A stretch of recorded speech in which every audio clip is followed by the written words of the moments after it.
네, 안녕하세요. 저는 대기과학자 조천호입니다. 무엇보다 먼저 제가 한국심리학회에서 이렇게 강연을 할 수 있게 돼서 대단히 영광스럽게 생각을 합니다. 우리가 기후 변화를 이제 대응한다라고 했었을 때, 전 세계적인 기후 협상이라든가, 그다음에 각 나라의 기후 정책을 이제 만들 때, 우리가 유엔에서 정부 간 기후 변화 협의체 (IPCC) 이제 보고서를 기준으로 해서 이제 하게 되는데요. 지금 이 사진이 가장 최근에 나왔던 이 IPCC 보고서의 표지를 장식했던 그러한 사진입니다. 이 사진이 지금 대한민국 사진이에요. 전라남도 구례 쪽 지리산 쪽에서 이제 찍은 사진인데요. 이 사진의 제목이 새벽을 여는 안개입니다. 새벽에 이제 안개가 껴 있죠. 자, 그래서 우리가 가고자 하는 저 길에 저 안개가 껴 있어서 뭔가 희끼무레한 이런 상황을 보여줘요. 오늘날 이 기후위기 시대에 우리가 가고자 하는 이 길에 뭔가 흐릿해 보이게 만드는 이러한 모습을 또한 여기서 보여주고 있습니다. 자, 그런데 그렇다라고 해갖고 이 세상이 새카매갖고 앞이 깜깜해서 아무것도 안 보이는 이러한 세상은 아니죠.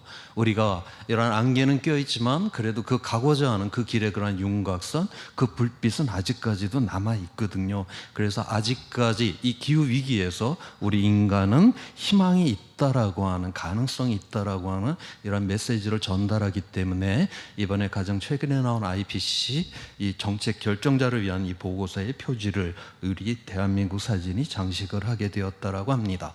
자, 그런데 이 가능성을 이제 실현을 하게 될 때 여기에 우리 인간이 굉장히 좀 문제가 좀 많이 있습니다.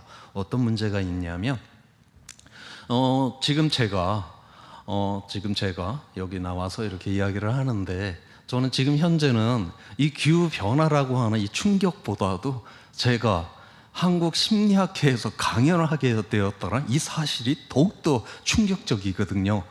그리고 마찬가지로 과거에 히틀러의 이 독일이 이제 러시아를 향해서 선전포고를 했죠. 그런데 그날 그 소설가인 카프라가 자기 일기장에 뭐라고 썼냐면 독일이 러시아에 선전포고 이렇게 해놓고 컴마 해놓고 오늘 오후에 나의 수영 강습, 그러니까 정말 2차 대전이 일어나는 이 역사적 사건하고 자기의 일상하고를 거의 등치로 보았다라고 하는 거죠. 우리 인간은 이렇게 정보를 이게 들어오게 될 때 우리가 중요도 순으로다가 우리가 이해를 하는 것이 아니라 자기 위주로다가 이해를 하기 때문에 대단히 이러한 위기를 우리가 벗어나는데 문제가 있다라고 보고 있고요. 그래서 바로 심리학이 필요한 이유가 또 여기에 있다라고 저는 그렇게 보고 있습니다. 그래서 이미 우리나라에도 대표적인 이 기후 심리학 책이 지금 3권이 번역이 돼서 나와 있어요. 기후변화 심리학, 이거는 영국의 기후 활동가인 조지 이제 마샬이 쓴 책이고요. 그 다음에 레베카 힌틀리라고 하는 이분은 그 호주의 기후 활동가이고 사회과학자인데, 이분이 이제 기후 변화는 이제 감정적으로 이해할 때라고 하는 이런 책이 나와 있고요. 이건 2022년도에 나왔고, 올해는 오스트리아의 그 기후 활동가이자 그 인간 행동 그 과학자인 토마스 이제 브루더만이 쓴 나는 선량한 기후 파괴자입니다라고 하는 이러한 책이 나와 있습니다.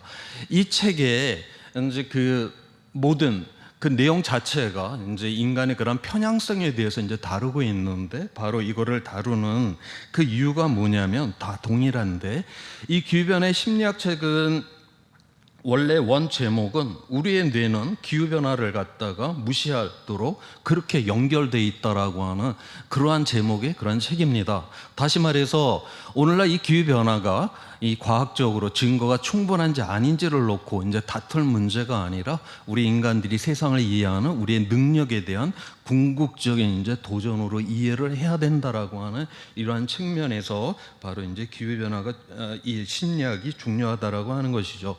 그래서 미국에서 이 기후 위기에 대해서 이제 그 설문조사 를 해서 이 사람들이 기후변화에 대해서 어떤 감정을 갖다가 느끼는가를 조사한 그러한 자료입니다. 여기에서 우리가 기후 대응의 이러한 정책의 지지도라고 하는 건 그 어떠한 요소들보다 개인의 감정이 결정적이다라고 그렇게 분석을 했고요.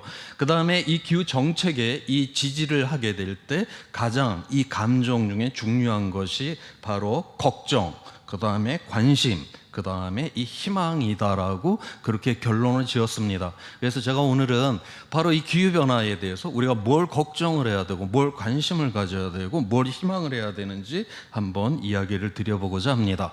자, 이 그림은 지난 2000여 년 동안 지구의 평균 기온이 상승하고 있는 모습을 보여주고 있습니다. 검은 실선으로 되어 있는 건 이산화탄소 농도의 변화를 보여주고 있고요. 1750년 영국에서 산업혁명이 일어났고 화석연료 태웠고 그래서 이산화탄소 농도가 증가를 하기 시작을 했습니다. 이와 함께 지구의 평균 기온도 상승을 했고요. 자, 우리 인간이 얼마나 기온을 상승시켜나 봤더니 지금 1도를 상승시켰다라고 하는 거예요. 1도, 우리가 별로 그렇게 위험으로 느낄 수 있는 온도는 아닙니다. 자, 그런데 이거는 뭐 하루의 변화, 계절의 변화에 대한 그런 온도 변화가 아니라 지구 전체 평균된, 그것도 1년이 평균된 온도가 1도를 우리 인간들이 상승했다라고 하는 거예요. 과거에 뭐 빙하기, 간빙기 이런 것들은 우리 사람들이 일으킨 게 아니죠. 자연 스스로 기온이 오르락 내리락 합니다. 자, 그래서 자연에서 과거에 가장 빠르게 기온이 상승될 때 속도가 어느 정도냐라고 하면 1000년의 1도 상승이 자연에서는 가장 빠른 속도입니다. 그런데 우리 사람들은 지금 100년 만에 지금 1도를 상승을 시켜놨어요. 다시 말해서 우리는 자연에서 가장 빠른 속도보다 지금 10배나 빠르게 기온을 상승시키고 있다라고 하는 거죠. 이렇게 되면 기후가 균형을 딱 잡고 있다가 10배나 빠르게 갑자기 변화가 일어나니까 이 균형이 이제 무너지게 되면서 결국 기후는 불안정하게 되고 그래서 극단적인 날씨가 자주 일어나는 이러한 상황에 지금 이르게 되었다라고 하는 것입니다. 자, 그러면 앞으로 이제 어떻게 될 것이냐? 아까 앞서서 우리가 이제 이 IPCC에서 이 보고서가 나오는데 마지막에는 정책 결정자를 위한 이제 보고서가 나오는데 그 보고서의 첫 번째 그림입니다. 이 그림은 1900년에서 2100년까지 지구의 평균 기온의 상승을 보여주고 있는데 여기 세로줄 한 줄 한 줄이 한 해의 평균 기온을 나타내고 있어요. 하늘색은 평년보다 온도가 낮다라고 하는 거고 빨간색이 진하면 진할수록 평년보다 온도가 높다라는 것을 보여주고 있습니다. 이번 자료는 2020년까지 관측 자료가 분석이 되었는데 2020년도까지는 정확하게는 1.1도가 지금 상승이 된 그러한 상황에 있고요. 자, 미래를 보니까 미래 기후는 하나가 아니라 이렇게 여러 가지로 나옵니다. 왜 미래 기후가 이렇게 여러 가지로 나오냐? 앞서서 이야기를 했듯이 우리 인간들은 자연에서 가장 빠른 기온 상승보다 지금 10배나 빠르게 변화를 일으키고 있어요. 자, 그래서 미래 기후는 이제 자연이 결정을 못합니다. 우리 인간들이 어떤 세상을 만드느냐에 따라서 온실가스 배출량이 달라지게 될 거고 거기에 따라서 미래기후가 결정난다라고 하는 거예요. 자, 그런데 우리 인간들이 2100년까지 어떤 세상을 만들런지 지금 그게 불확실합니다. 그래서 아마도 이런 세상, 이런 세상, 저런 세상 우리가 그거를 시나리오라고 그렇게 부르고 있어요. 그래서 미래 정치, 경제, 사회적으로 이러한 사회가 되었을 때 거기서 나오게 되는 온실가스 배출량을 갖고 바로 기후과학자들이 이렇게 미래를 지금 예측을 해놓은 것입니다. 이 중에서 SSP1 시나리오, 그러니까 이게 지속 가능한 미래라고 하는 것인데요. 여기서 1.5도, 2도, 2100년까지 기온 상승을 막을 때만이 우리에게 지속 가능성이 있는데 이게 0에서 출발하는 게 아니라 우리는 이미 1.1도를 상승시켰다라고 하는 겁니다. 그래서 그만큼 우리에게는 지속 가능성이 지금 줄었다라고 하는 것을 여기서 이야기를 해주고 있어요. 그 다음에 지금 이 기온이 상승되는 이 모습에 대해서 안토니오 구테레스 유엔 사무총장이 우리는 기후 지옥을 향한 고속도로에서 가속 페달을 밟고 있다라고 하는 이런 말을 했습니다. 자, 이 말은 뭐냐면 우리가 도로에서 50km로 달리다가 10km를 가속해서 60, 70으로 달린다. 50으로 달릴 때는 60이나 70이나 위험을 갖다 그렇게 감지하기가 어렵습니다. 우리가 0.5도 상승했고 0.6도, 0.7도 해서 지금 1.1도까지 올라왔어요. 지금까지는 이 기후 변화가 뭐 일어나는 건지 우리가 그렇게 뚜렷하게 이걸 느끼지를 못했습니다. 지금 1.1도가 상승됐다. 우리가 고속도로에서 110km를 지금 밟고 있는 중입니다. 110km에서 사고가 나면 큰 사고가 나죠. 지금 기후위기가 간헐적으로 곳곳에서 일어나고는 있지만 110km는 고속도로에서 정상 속도죠. 그렇기 때문에 아직까지 전 지구적으로 본격적으로 기후위기가 일어난다고 보지는 않습니다. 자, 그런데 지금부터 우리가 0.1도, 0.1도 상승을 시킨다? 우리가 이거는 110km에서 120, 130, 140, 150, 160 이제부터는 이제 조금씩 가속될 때마다 이 기울기가 점점 더 자주, 점점 더 강하게, 점점 더 명백하게 우리 눈앞에 드러나는 이러한 시점으로 우리는 진입하게 될 거다라고 그렇게 보고 있습니다. 여기서 우리가 1.5도를 막았다. 이거 안전한 거 아닙니다. 지금보다 대단히 불안정하고 이게 시속 150km로 지금 달린다라고 하는 거기 때문에 굉장히 위험성이 있다라고 하지만 그래도 이 세상이 무너지지는 않을 정도다라고 하는 것뿐이고요. 2도 시속 200km를 밟았다. 엄청난 위험이죠. 2도도 막지를 않았다. 이게 그렇게 되게 되면 결국 그래서 3도까지 올려버렸다. 그러면 시속 300km로다가 고속도로를 달린다는 소리인데 이건 결국 죽음을 의미를 한다. 결국 문명의 붕괴 수준으로 간다라고 그렇게 보고 있습니다. 자, 여기서 또 하나를 이제 설명을 해주고 있는 게 뭐냐면 1950년에 태어난 사람들은 살아 생전에 10년마다 0.12도의 기온 상승을 경험했었습니다. 그 다음에 1980년에 태어난 사람은 10년마다 0.19도의 기온 상승을 경험했습니다. 다시 말해서 우리가 온실가스 배출량을 줄이지를 않으면 나이가 어리면 어릴수록 이 기후위기가 점점 더 심해지게 될 거다라고 하는 것이죠. 우리 대한민국에서 봄철이 되면 미세먼지로 큰 고생을 합니다. 미세먼지는 한번 대기 중에 나오게 되면 이건 그 자체가 불안정하기 때문에 하루 이틀 만에 자연적으로 다 파괴가 돼서 자연적으로 다 사라져 버립니다. 가장 오랫동안 공기 중에서 버텨내는 미세먼지가 한 일주일 정도로 버텨낼 수가 있어요. 다시 말해서 우리가 미세먼지를 배출하지 않으면 일주일가 되면 미세먼지는 0이 돼버리는 이런 특성을 갖고 있습니다. 그런데 온실가스는 이게 성격이 전혀 다릅니다. 얘는 한번 나오면 공기 중에서 수백 년, 수천 년 동안 없어지지 않고 그대로 남아있다. 그래서 우리가 배출하는 족족 얘는 누적이 된다라고 하는 것이죠.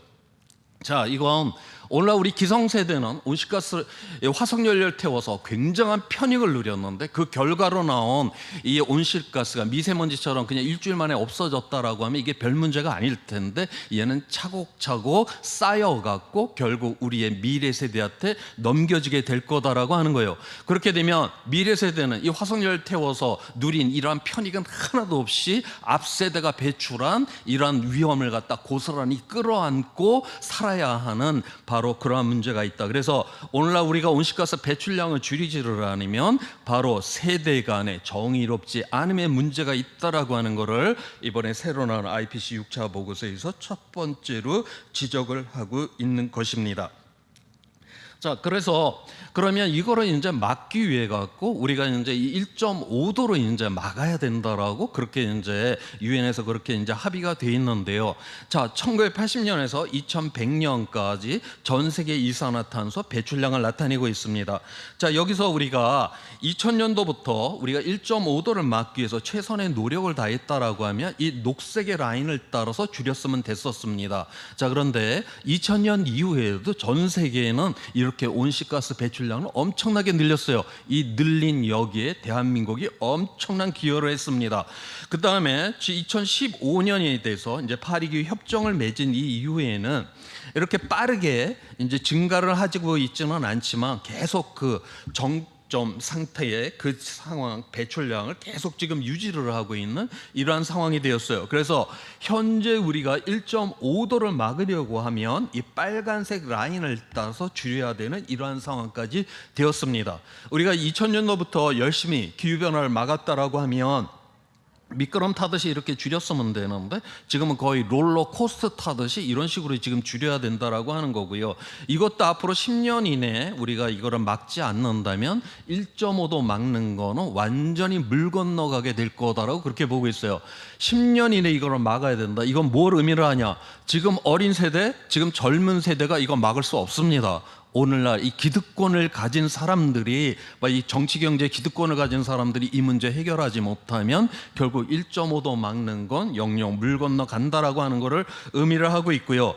여기서 지금 현재 기성세대가 줄이지 않은 부분들 이만큼을 이제 더 배출을 했으니까 이만큼을 더 줄이지를 않았죠. 온실가스는 한번 이거는 누적성을 갖고 있기 때문에 우리 세대가 줄이지 않은 이 부분이라고 하는 건 결국 미래 세대가 이만큼을 더 줄여야 되는 것이 된다. 그래서 지금 세대가 책임지지 않으면 그만큼 더 미래 세대는 더욱더 많은 부담을 끌어안고 살아야 된다는 것을 여기서 보여주고 있는 것입니다.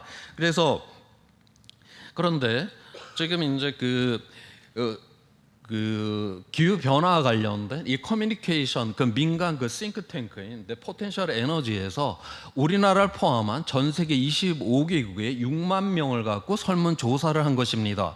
기후 위기에 대응을 해야 되는 이유가 무엇인가를 갖다 조사를 했는데, 보통 우리가 정책적으로다가는 녹색 성장 그러면서 일자리를 이제 늘려야 된다라고 하는 거, 그다음에 기후 변화가 주로 이제 가난한 사람들이 많이 피해를 보기 때문에 이걸 막기 위해서 불평등을 감소한다라든가 이러한 것들이 기후 변화 정책, 정부 정책의 그런 중심을 갖다가 그렇게 두고 있어요. 그런데 실제로다가 보게 되면 사람들은 미래 세대를 위한 지구 보호에 굉장히 많이 더 오늘날 이 기후 위기를 막아야 되는 이유를 바로 우리는 이 세상을 우리가 이후에도 이 세상을 살아갈 우리의 미래 세대가 그래도 이 땅에서 지속해야 되는 거에 더욱더 관심이 있기 때문에 기후위기를 막자라고 그렇게 이야기를 했다라고 하는 것입니다.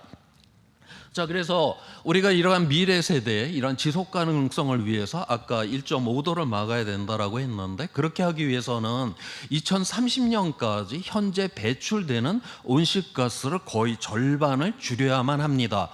자, 이거를 2030년 몇 년 남지 않았는데 현재 배출되는 온실가스를 갖다 절반을 줄일 수가 있을까? 우리가 이제 굉장히 걱정을 하게 될 텐데, 이번에 나온 IPCC 6차 보고서에서는 바로 2030년까지 우리 인류가 얼마나 줄일 수가 있는가, 여기에 대해서도 다 지금 분석을 해놨습니다. 각 부분별로다가 지금 2030년까지 줄일 수 있는 이산화탄소의 양을 다 계산을 다 해놨고요. 여기 칼라로 표시된 건 비용을 의미를 합니다. 그래서 파란색은 투자한 것보다 이윤이 많이 날 것이고, 빨간색이 진하면 진할수록 굉장히 비용이 많이 든다는 걸 의미를 해요. 그래서 이산화탄소 1톤을 줄일 때 $100 미만의 기술만을 갖고서 여기서 줄일 수 있는 양을 갖다가 다 더해 봤더니 현재 배출되는 양을 갖다 2030년까지 절반 이상을 줄일 수가 있다라고 그렇게 계산이 나왔어요. 그래서 이번에 IPCC 6차 보고서 거기에 있는 내용 그대로입니다. 기술적으로 실행이 가능하며 점점 더 비용이 효율적이며 시민의 지지를 받는 기후위기 대응 기술이 있다라고 그렇게 선언을 하고 있습니다. 자, 그런데 이 뒤에 희한한 문장이 하나 붙어 있어요. 다만 장애물이 있을 뿐이다라고 하는 이런 문장이 있습니다. 오늘날의 이 기득권은 이거 다 지금 바꿔야 되는 것들이군요. 지금도 이윤이 나는데 이런 것들을 바꾸려고 하고 하지 않는 오늘날 기득권들 때문에 기후위기를 못 막을 가능성은 있을런지는 몰라도 우리가 기술이 없고 돈이 없어서 우리가 기후위기를 못 막는 건 아니다라고 하는 것이 바로 유엔의 IPCC의 바로 분석 결과다라고 하는 것입니다. 자, 그래서 그러면 이거를 이제 우리가 이 기후위기를 이제 막는다라고 하는 거, 이거는 우리 6,500만 년 전으로 돌아가서 그때는 저기 우주에서 소행성이 이제 떨어져 갖고 그래서 공룡이 멸절을 했습니다. 공룡으로서는 정말 어찌할 방법이 없었어요. 자, 그런데 오늘날 이 위기는 바로 우리 스스로가 만든 위기이고요. 그 다음에 우리 스스로 또 이거는 막을 수 있는 이 위기다라고 하는 것이죠. 그렇게 하기 위해서는 바로 우리가 담대한 전환을 이제 해야 된다라고 하는 것인데요. 그거는 바로 이 지구라고 하는 것, 물질적으로 이 유한한 곳입니다. 자, 그런데 우리는 이 물질적으로 유한한 곳에서 인간의 무한한 세상을 만들 수 있다, 이렇게 내달려 가다가 바로 오늘날의 이 지구의 위기, 기후의 위기를 만들어냈다라고 하는 것이죠. 이 지구라고 하는 건 물질적으로 유한하기 때문에 우주에서 들어오는 거는 이 태양 에너지 이거 하나밖에 없습니다. 이걸 갖고 광합성을 해서 모든 생태계가, 그 다음에 우리 인간까지 지금 먹고 살고 있고, 또한 이 지구의 온기를 보존하고. 자, 그런데 이 태양 에너지는 에너지이기 때문에 들어오기만 한다. 그럼 지구는 지글지글 끓게 돼 있어. 그래서 들어온 에너지만큼은 그대로 우주로 다 빠져나가줘야 되는데, 바로 우리 사람들이 배출한 온실가스가 이 우주로 나가는 열을 갖다가 잡고 있기 때문에 오늘날 이 기후위기가 일어나는 것입니다. 자, 그러면 우리는 왜 이러한 세상을 만들어냈냐? 이 지구라고 하는 건 물질적으로 유한하기 때문에 이 안에서는 이 물질과 에너지가 다 순환이 돼야 돼요. 자, 그런데 우리 인간이 만든 세상은 어떤 세상이냐? 자원과 에너지를 갖다 착취적으로 지금 고갈을 시키고 있습니다. 그 다음에 온실가스 오염먼지 이 쓰레기는 갖다 계속 지금 쌓아두고 있어요. 이 세상은 순환이 돼야지 정상인데 자연의 법칙입니다. 그런데 인간이 만든 세상은 전혀 순환이 되지 않는 이러한 세상들, 한쪽은 계속 고갈시키고 한쪽은 계속 쌓이고, 이거는 자연의 법칙에서 반드시 붕괴가 일어날 수밖에 없다. 바로 이렇게 되면 바로 문명의 붕괴까지도 갈 수밖에 없다라고 하는 것이죠. 그 다음에 우리의 사회라고 하는 거, 오늘날 이 80억이 살아가고 있는데 이 모든 사람이 오늘날 이 기후위기를 일으키는 게 아닙니다. 전 세계에서 가장 잘 사는 사람, 소득순위 10% 안에 들어가는 사람이 전체 온실가스의 지금 절반을 지금 배출을 하고 있습니다. 다시 말해서 오늘날의 이 위기는 바로 불평등 때문에 일어난다라고 하는 것이죠.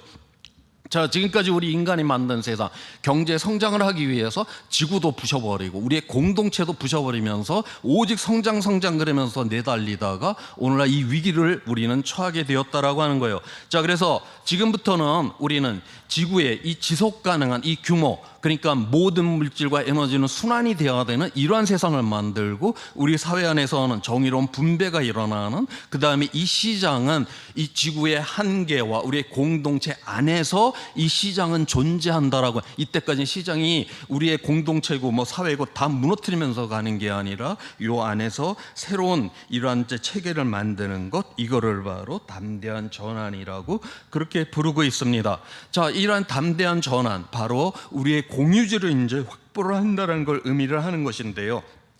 자, 이와 관련된 네이처의 논문을 한번 소개를 시켜드리도록 하겠습니다. 공유지, 우리 공기, 물, 바다, 숲, 그 다음에 이 기후, 이런 거는 누구 개인의 것이 아닙니다. 우리 모두가 함께 사용을 해야 되는 것인데, 자, 하버드 대학교하고 예일 대학교의 이 연합 연구팀에서 이 공유지 중에 하나 대표적인 저수지를 갖고 시뮬레이션으로 실험을 했습니다.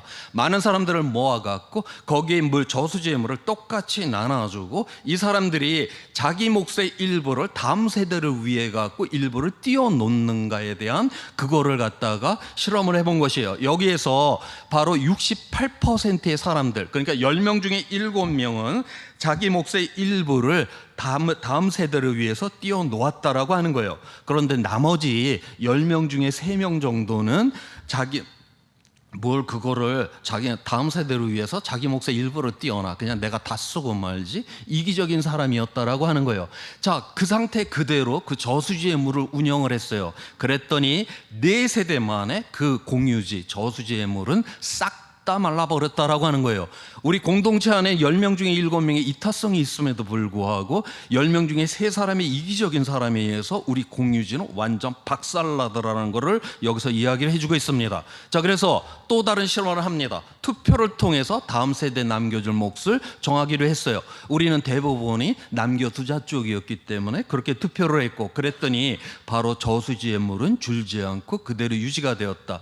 자, 네이처 자연과학 논문 마지막에 있는 그 문장입니다. 많은 시민은 공익을 위해 기꺼이 희생할 준비가 되어 있다. 그들이 그렇게 할 수 있도록 도와주는 제도만 있으면 된다. 결국 우리는 공동체 안에 10명 중에 7명의 이타성이라고 하는 거가, 결국 우리는 제도까지 만들어야지만이 이 이타성을 우리가 지켜낼 수 있다라고 하는 것이고요. 네이처에 올해 나온 논문입니다. 자, 여기서는 전 세계 13만 명을 설문조사를 했고, 각 나라마다 1000명 이상의 그렇게 샘플을 뽑았는데요. 대한민국 물론 포함되어 있고요. 기후위기 대응을 하기 위해서 너의 수입의 1%를 기여할 용의가 있는가? 이거를 물었습니다. 여기서도 69%의 사람들이 바로 자기 수입의 1%를 기후위기 대응하는데 내놓을 용의가 있다. 이런 실험뿐만이 아니라 우리가 이타성을 굉장히 낮춰서 물게 되면 대체적으로 10명 중에 7명은 이타성에 다 손을 듭니다. 자, 그런데 여기서 또 하나를 물어요. 너는 그렇게 이타적인데 네 옆에 있는 동료도 자기 수입의 1%를 기후위기 대응하는데 그렇게 내놓을 용의가 있을까라고 그렇게 물었어요. 그랬더니 그거는 43%로 똑 떨어집니다. 자, 이 이유는 뭐냐면 우리가 실제보다 우리의 공동체를 실제보다 굉장히 이기적이라고 우리는 그렇게 착각하고 있다라고 하는 거죠. 이 이유는 뭐냐면 우리의 언론은 항상 이기적인 사람들의 이야기를 갖다 끊임없이 반복적으로 우리에게 알려줍니다. 특히 우리 공동체에 가장 이타성이 있어야 되는 이러한 정책 결정자들의 가장 이기적인 이야기들을 갖다가 끊임없이 우리는 들어야 돼요. 그러다 보니까 이 세상이 실제보다도 대단히 이기적인 게 아닌가 우리는 그렇게 착각을 하고 있다. 이 세상이 이기적이니까 나도 이기적이어야 된다. 그러다 보면 이 공유지 우리의 공동체는 금방 파괴가 일어나게 될 거다라고 하는 것이죠. 자, 그래서 우리가 그러면 여기로부터 벗어나기 위해 갖고 그러면 우리 인간은 여기서 그러면은 왜 우리는 이 10명 중에 7명의 이 이타성이 있음에도 불구하고 이것이 항상 그렇게 잘 드러나지 못하고 있는가? 그 이유를 바로 또 분석이 되어 있는데 그게 바로 우리 인간은 조건부 협력자라고 하는 거예요. 그러니까 굳이 이 기후변화 대응하는데 나 혼자만 열심히 에너지 줄여놔봤자 이거 뭐 되는 거 아니잖아. 뭐 이런 식. 그러다 보니까 굳이 이건 내가 해야 될 필요가 없지. 남들이 다 하면 나도 해야 돼. 뭐 이런 식이고. 그 다음에 우리가 굳이 그 편지 풍파를 일으키면서 남 혼자 나가서 이렇게 이타적인 거를 하고자 하지는 않는다라고 하는 거예요. 100여 년 전에 여성의 참정권을 이야기했던 굉장히 소수의 여성들이 있었습니다. 그 사람들 다 감옥 다 들어 굉장히 고생들을 했어요. 그 당시에 그 옆에 있던 서구의 여성들 다 여성도 참정권 있으면 좋다라고 생각을 했겠죠. 자, 그런데 그 사람들이 그렇게 나와서 도와주지 않았어요. 그 40년이나 후가 돼야지만이 여성의 참정권이 이루어집니다. 왜? 이렇게 일부러 앞서서 나가서 이런 편지 풍파 자체를 스스로 그렇게 아무리 이타적인 거라도 일으키고 싶어 하지 않는 그런 속성이 있다라고 해요. 그래서 오늘날 우리가 기후 위기 속에서 바로 우리가 가장 중요한 거는 바로 용기를 갖는 거다라고 저는 그렇게 여기고 있습니다. 용기라고 하는 건 내가 실패할 가능성이 있다 해도 최선을 다하겠다. 이때 용기를 갖는 거죠. 그래서 바로 이 용기를 가진 사람이 앞에 나가게 되고 그랬을 때만이 이 조건부 협력자인 사람들이 이렇게 사람들이 몰려있는 그 가운데 뒤에 이렇게 쓰게 되면서 이 세상의 변화는 일어나게 된다라고 하는 것을 여기서 이야기를 해주고 있습니다. 자, 그래서 앞으로 이제 2100년 동안 우리가 이 미래에 지속 가능한 이러한 정책들을 선택하게 된다라고 하면 이제 미래의 녹색의 길, 이러한 지속 가능한 길을 가게 되겠죠. 반대로 우리가 이 기후 변화를 전혀 대응하지 않는 이 파국의 길로 또 가는 길이 있습니다. 여기서 이제 중요한 거는 2030년입니다. 2030년까지 전 인류가 제대로 된 이 기후 위기를 대응하지 않는다라고 하고 이제 2030년에 이렇게 이르게 됐다. 이 자리에서 보게 되면 이 녹색 지속 가능한 길로 갈 수 있는 이 모든 길이 차단돼 버립니다. 그래서 가장 최근에 나온 IPCC 6차 보고서에서는 앞으로 10년 동안 우리의 인류의 선택이 앞으로 수천 년의 인류의 지속 가능성을 결정하게 될 거다라고 하면서 이 지속 가능한 창문이 너무나도 지금 빨리 닫히고 있다. 그래서 당장의 대응을 요구를 하고 있는 것입니다. 오늘 마지막 이야기입니다. 마지막 이야기는 미국의 그 심리학자인 제임스 힐만이라고 하는 이분의 이야기로 저의 이야기를 마무리하겠습니다. 인간의 그 의식을 깨우는데 헌신을 해온 심리학은 가장 오래된 인간 진리 중에 하나를 갖다가 일깨울 그러한 필요가 있다. 그거는 바로 이 행성, 그러니까 이 지구로부터 떨어진 우리 인간에 대한 그러한 연구와 그 치료는 없다라고 하는 이러한 이야기입니다. 오늘날 기후위기 시대에 바로 심리학이 필요한 이유, 바로 우리 인간은 바로 이러한 정보라고 하는 거로 중요도대로 인식을 못하는 바로 그거를 제대로 치유를 해줄 수 있는 것이 바로 또한 심리학 여러분들에게 또 있다라는 이야기를 하면서 제 이야기를 마무리 짓도록 하겠습니다. 고맙습니다.